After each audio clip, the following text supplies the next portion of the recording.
Olá pessoal, tudo bem? Sejam muito bem-vindos ao canal Construindo Conhecimento. Aqui quem fala é o professor Moreira Santos e no vídeo de hoje vamos dar continuidade ao curso de conjuntos, falando sobre os subconjuntos. Para iniciar nossa aula, vamos falar dos conjuntos iguais. Dois conjuntos são iguais quando possuem os mesmos elementos. Observe aqui os exemplos. Temos aqui no exemplo A, o conjunto A que possui os seguintes elementos: A, E, I, O, U. E o conjunto B que possui os seguintes elementos: U, O, I, E, A. Observe que o conjunto A e o conjunto B possuem os mesmos elementos. O que muda aqui é a ordem. Aqui está A, E, I, O, U e aqui está U, O, I, E, A. Mas todos os elementos do conjunto A também são elementos do conjunto B. A está aqui, está aqui. E está aqui, está aqui. I está aqui, está aqui. O está aqui, está aqui. E o U também está nos dois conjuntos. Logo, podemos dizer que o conjunto A é igual ao conjunto B. Agora, analisando o conjunto B, temos o conjunto A, que é composto pelos elementos 3 e 4, e o conjunto B, que é composto pelos elementos 3, 3, 3, 3, 3 e 4. Observe que o elemento 3 está repetido aqui 1, 2, 3, 4, 5 vezes. Mas não importa quantas vezes os elementos estão repetidos. Observe que são os mesmos elementos. Elemento 3, elemento 4. Logo, podemos afirmar que A também é igual a B. Subconjuntos. Um conjunto A é subconjunto de um conjunto B se todo elemento de A é também elemento de B. Aqui temos os exemplos. No exemplo A, temos o conjunto A, composto por os elementos A, E, I, e o conjunto B, composto pelos elementos A, E, I, O, U. Podemos colocar aqui no diagrama da seguinte forma. Temos o conjunto A, composto pelos elementos A, E, I, e o conjunto B, além dos elementos A, E, I, possui também os elementos O e U. O e U. Então, temos aqui o conjunto B. Este círculo menor corresponde ao conjunto A e o círculo maior corresponde ao conjunto B. Observe que dentro do conjunto B está o conjunto A, ou seja, A é subconjunto de B. O que isso significa? Significa dizer que A está contido em B. Esse símbolo aqui, que parece um C um pouco mais alongado aqui, significa estar contido.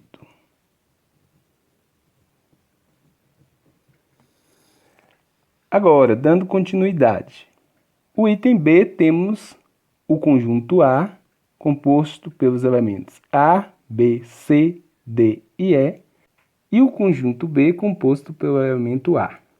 Nesse caso, observe que temos o conjunto menor, que é o conjunto B, que possui apenas um elemento, que é o elemento A. E o conjunto maior, que é o conjunto A, possui, além do elemento A, o elemento B, C, D e E. Então, nesse caso, podemos dizer que o conjunto A contém o conjunto B. A contém B. Esse símbolo significa contém. Nesse caso, significa dizer que o conjunto B é subconjunto de A. Que é a mesma coisa de escrever o seguinte, que B está contido em A. Ou seja, que o conjunto B está dentro do conjunto A. No item C, temos aqui o conjunto A, que é composto pelos elementos 1, 2, 3, 4 e 5, e o conjunto B pelos elementos 5 e 6. Nesse caso, observe que o elemento 5 está no conjunto B e está no conjunto A. Só que o elemento 6 está no conjunto B, mas não está no conjunto A. Sendo assim, nem A está contido em B, nem B está contido em A. Então, como a gente pode representar esses dois conjuntos no diagrama? Podemos representar da seguinte forma. O conjunto A, e observe que possui um elemento, que é o elemento 5, que é comum nos dois conjuntos. Então, eu coloco o outro conjunto dessa forma, conjunto B. Esta parte aqui é comum tanto para o conjunto A como para o conjunto B. Então, eu coloco o elemento 5, que é comum para os dois. E agora, para completar os elementos de A, eu coloco 1, 2, 3, 4. E o 5 é comum tanto para A quanto para B.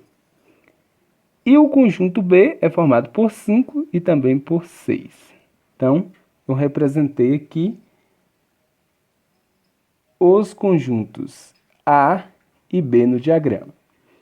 Posso também dizer que A não está contido em B e B também não está contido em A. No exemplo D, temos aqui que o conjunto A é composto pelos elementos A e B e o conjunto B composto pelo elemento C. Observe que não há nenhum elemento comum entre o conjunto A e o conjunto B. Nesse caso, eu posso representar esses conjuntos da seguinte forma. Conjunto A, que é composto pelos elementos A e B, e o conjunto B, que é composto pelo elemento C. Quando o conjunto não possui nenhum elemento comum, são chamados de conjuntos disjuntos, ou seja, o conjunto A e B são conjuntos disjuntos. Por que disjuntos? Disjuntos porque não possuem nenhum elemento comum. No item E, eu tenho aqui que o conjunto A é composto pelos elementos 1, 2 e 3 e o conjunto B composto pelos elementos 1, 2 e 3. Nesse caso, observe que os elementos de A são iguais aos elementos de B. Então, temos que A é igual a B. E se A for igual a B, então podemos afirmar também que A está contido em B E também podemos dizer que B está contido em A. Isso quando A for igual a B. Propriedade da inclusão. É importante destacar que o conjunto vazio ele está contido em todo conjunto. E a segunda propriedade diz o seguinte, que um conjunto é sempre subconjunto dele mesmo. Ou seja, o conjunto A, ele sempre está contido no conjunto A. Conjunto das partes. Seja um conjunto A o conjunto das partes de A, representada por PA, é o conjunto formado por todos os subconjuntos de A. Exemplo, temos aqui o conjunto A, que é formado pelos elementos A e B. Podemos escrever o conjunto das partes, que no caso é representado por PA, da seguinte forma. Primeiro, devemos encontrar os subconjuntos que está composto nesse conjunto. E os subconjuntos são o próprio A, depois o próprio B, depois o conjunto A, que no caso é o A e o B, e como a propriedade mesmo disse, é subconjunto de todo conjunto o conjunto vazio. Então temos o seguinte, que o PA, o conjunto das partes deste conjunto, é formado pelos seguintes subconjuntos. Subconjunto A, subconjunto B, o subconjunto A, B, o vazio, certo? Então, observe que o conjunto das partes possui aqui 4 subconjuntos. No item B, temos aqui os elementos 1, 2, 3. Podemos escrever aqui o conjunto das partes de B. Para isso, eu preciso encontrar os subconjuntos. E o que eu devo fazer? Devo fazer o seguinte. Escrever aqui o subconjunto apenas com o elemento 1. Depois apenas com 2. Depois apenas com 3. Agora eu posso escrever com 1 e o 2.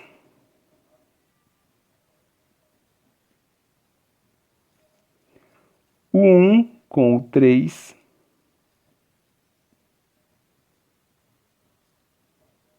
Agora o 2. Pode ser o 2 com 1, que já está aqui, não pode. O 2 com o 3 eu posso.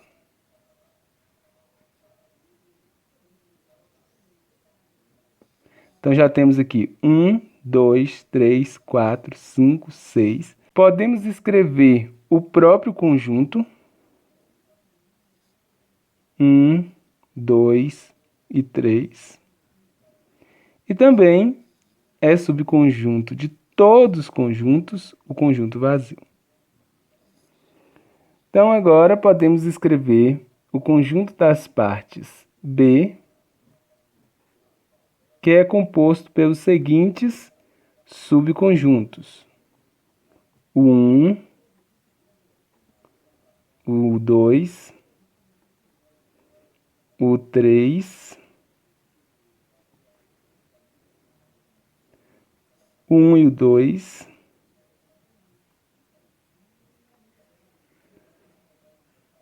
o 1 com 3, o 2 com 3,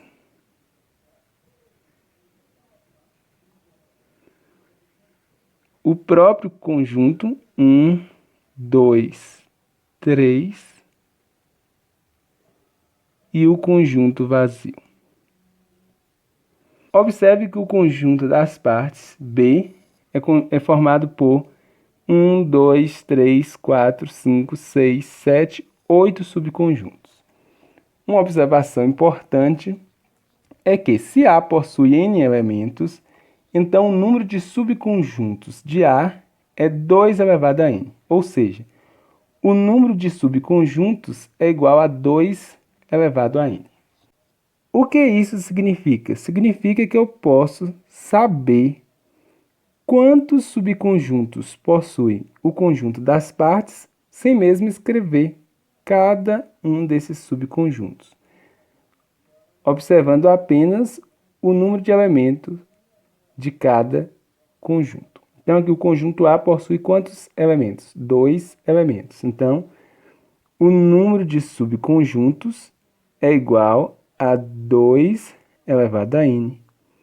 Então, como possui 2 elementos, 1, 2, os elementos A e B, então eu coloco aqui 2 elevado a 2, e 2 vezes 2 é igual a 4 subconjuntos. Então, ó, 1, 2, 3, 4. No item B, observe que este conjunto possui 3 elementos. 1, 2, 3. Então, o número de subconjuntos é igual a 2 elevado a N. Como são 3 elementos, no lugar do N eu coloco 3. 2 elevado a 3, que é a mesma coisa que 2 vezes 2 vezes 2. 2 vezes 2, 4. 4 vezes 2 é igual a 8 subconjuntos. Observe. 1, 2, 3, 4, 5, 6, 7, 8. Agora vamos resolver dois exercícios de fixação. O primeiro diz o seguinte: sendo, temos aqui o conjunto A, o conjunto B, o conjunto C e o conjunto D, classifiquem verdadeiras, com a letra V, ou falsas, com a letra F, as sentenças abaixo. A primeira sentença diz que B está contido em D. B possui os elementos 2 e 3. Para estar contido em D, esses elementos também precisam estar no conjunto D. Os elementos 2 e 3. Observe que no conjunto D também possui os elementos 2 e 3. Sendo assim, temos que B está contido em D. Então, sentença verdadeira. No item B, temos que A está contido em B. Observe que os elementos de A são 1 e 2. Para estar contido em B, esses elementos, o elemento 1 e 2, também precisam estar em B. O 2 está em B, só que o 1 não está. Então, não está contido. Então, é falso essa sentença. Item C. A não está contido, porque observe que está cortado aqui, então significa que não está contido em C. Então, os elementos de A são 1 e 2. 1 e 2 não está em C. O 1 está, mas o 2 não está. Então, é verdadeiro. Porque fala que não está contido. E realmente não está. Item D. D, esse símbolo significa contém A. Significa dizer que no conjunto D possui os elementos de A. Ou seja, que no D possui os elementos 1 e 2. Possui? Sim. 1 e 2 está no conjunto D. Então, é verdadeira a sentença. Item E. C não contém B. C, 1, 3 e 4. E B é 2 e 3. O 2 não está. Então, realmente, C não contém B. Então, sentença verdadeira. E no item F diz que C é igual a D. Observe que C possui os elementos 1, 3 e 4. E D, 1, 2, 3 e 4. Então, esses conjuntos são diferentes. Observe que o 2 está no conjunto D, mas não está no conjunto C. Então, é falsa. Para ser igual, os elementos precisam ser os mesmos. O exercício 2 diz que, dado o conjunto U, 0, 1, 2, 3, classifique em verdadeira, V, ou falsa, F, cada uma das seguintes afirmações sobre U.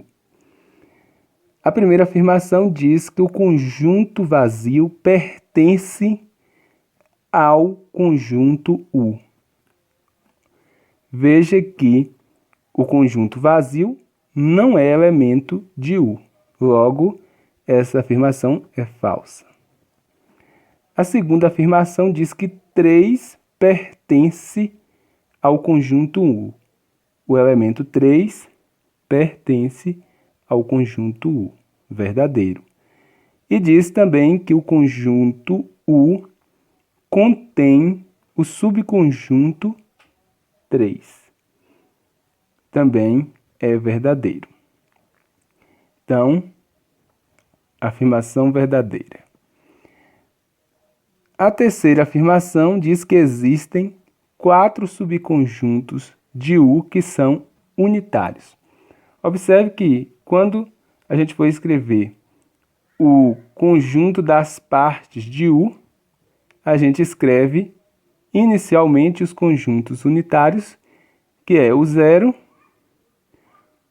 o 1, depois o 2 e depois o 3. Então, sim, possui 1, 2, 3, 4.